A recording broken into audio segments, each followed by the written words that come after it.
Was the brainchild of the executive producer Monet Celerio, the writer Troy Bernardo. They wanted to do a show on photography, because there are a lot of amateur photographers in the Philippines. Everybody has a camera.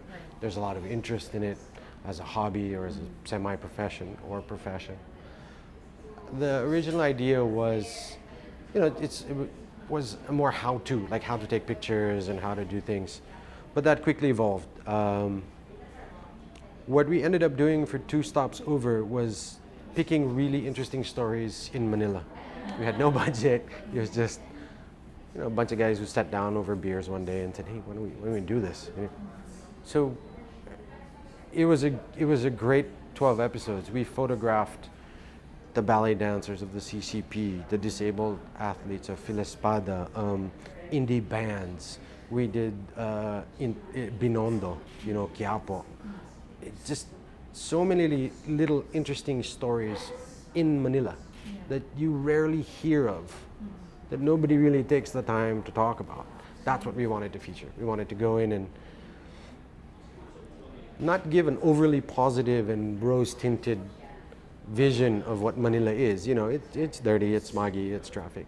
But within that, there are these little gems that we wanted to show. And we did that with the excuse of me as a photographer documenting these things. It was a fantastic eye-opener for me because I just moved back to Manila and I got to see all these interesting things. Now from there, we got ambitious. We said, hey, why don't we do this around the country?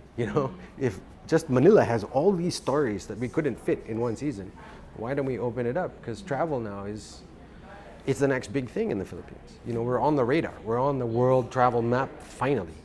Vogue just named an island in Palawan #1 destination, island destination in the world. All these things. So that's how what I see evolved. We decided to try and do the same thing while traveling. A different travel show. We purposefully picked locations that a lot of people go to. Boracay, Palawan, Taal, Banawe. But the challenge for us was to say, okay, what is it about these places that we don't know of? What is it about these places that we can share with the people who are watching? What are the stories we want to tell about the rice terraces? And again, another great journey. I think it goes to the core of me being a photographer in that it really is in the eye of the beholder. You can choose to see certain things and be blind to others. And it's that point of view that I find interesting. This might be a cliche, but I choose to see the stories of the people. And I think that's what, if you watch what I see, it's very people heavy. Because no matter how you cut it, no matter how you look at it, Banawe rice terrace, for example, Banawe. Wow, the rice terraces are just so beautiful. They didn't just magically appear. They were constructed by the Ifugao people for many years. And those people are still there. And the only reason the rice terraces are still there is because the farmers are still using them. So what's that story? I remember we ended that episode with a question or with a challenge.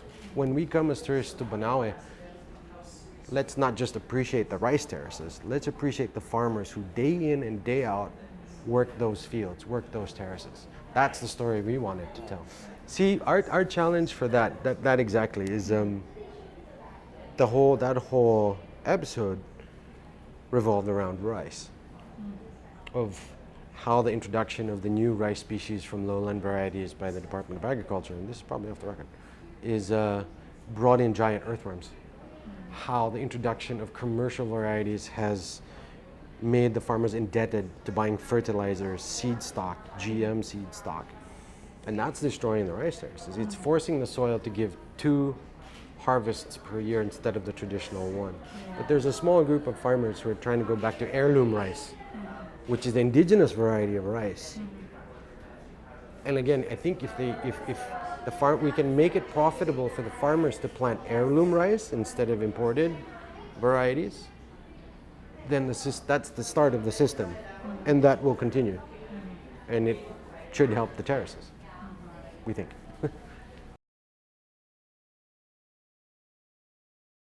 Watching. observing. You, you get to observe things that most people wouldn't even think twice about or look twice at. You get to listen to stories, you get to witness things. That's interesting, and it's a creative process as well. It's interactive and creative, I think, and that's fun. It's a challenge every day. No matter how many years you've been a photographer, it's a new location, it's a new subject, it's a new model, it's a new place, and you sort of start from zero, and you can reinvent yourself with each photograph you take.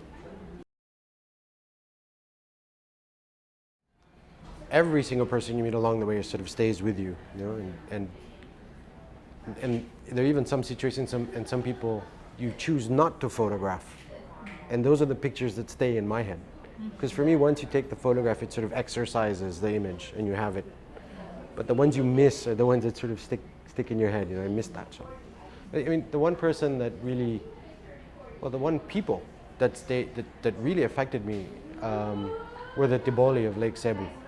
We went down there for the Lake Cebu episode, and their struggle was both very specific to Lake Cebu, how the lake is now almost poisonous because of, you know, too much tilapia fish pens, how the Tiboli have sort of been pushed out of their own land. All these little struggles, how that's so particular and at the same time universal. You know, that there are people who are struggling to rebuild their identity as a tribal people with tribal traditions, but at the same time living in the modern world. Because I think one of the dangers we have as tourists or as travelers is that we want to go to places that are untouched by man, or as it has been for 200 years. Yeah. I'm sorry to say that doesn't exist. Maybe the bottom of the ocean. And maybe this comes from my anthropology, but we should always be aware that no people live outside history. And we should be aware that the tribal peoples of the Philippines or anywhere around the world are struggling with the same problems we have. Facebook, they need a motorcycle, school, you know. But it's compounded because they're trying to preserve a language that's dying out. They're trying to preserve, you know, weaving and sculpting and dances that the modern world doesn't really have space for sometimes. And that really touched me. At the end of that trip, I actually broke down and cried. And it's on camera. But just all the frustrations you could feel, and yet they were still being positive. They were so passionate about, hey, we're Tiboli, you know, and they say it with pride. Yeah. And I hope what you get from that episode is that your identity as a Filipino is plural. There's not one Pinoy. Yes. We're many Filipinos. And I think as travelers, that's what we experience. We experience all the different ways it means to be Filipino. From the tribes of Sulu, the hipsters of Makati, the cool guys in Boracay. These are all people who are defining what it means to be Filipino, and it's a plural identity. And I hope that by traveling we can support that. We can support the localized identities that exist. And I hope this isn't becoming too academic.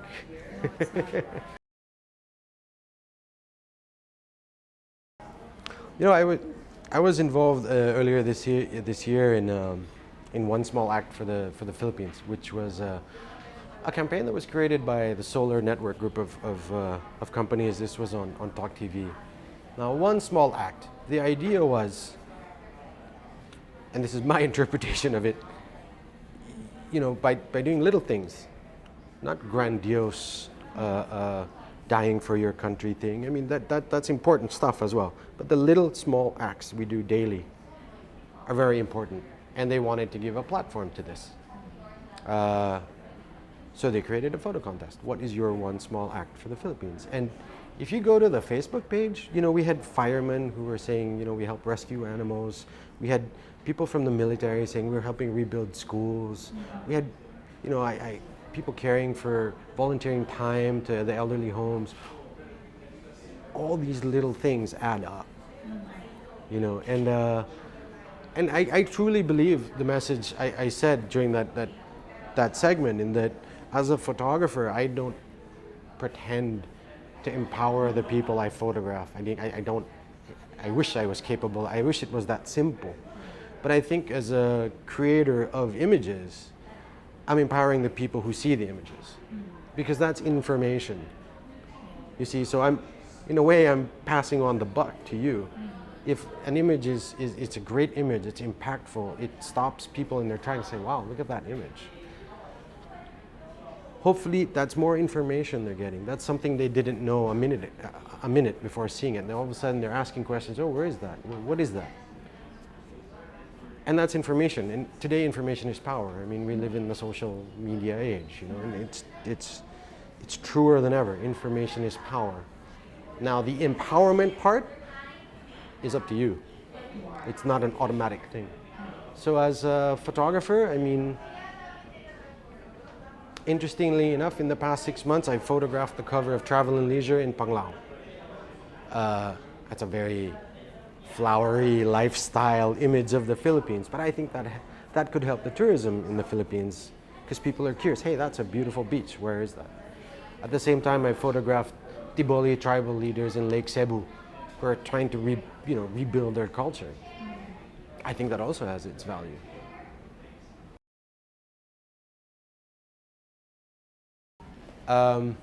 I'd like to invite everybody who's viewing this on Rappler.com to come to the workshop I'm running called Photography as Narrative.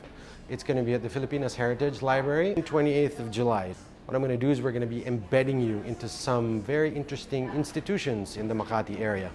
And it really is going to explore the way you can use images to tell a story.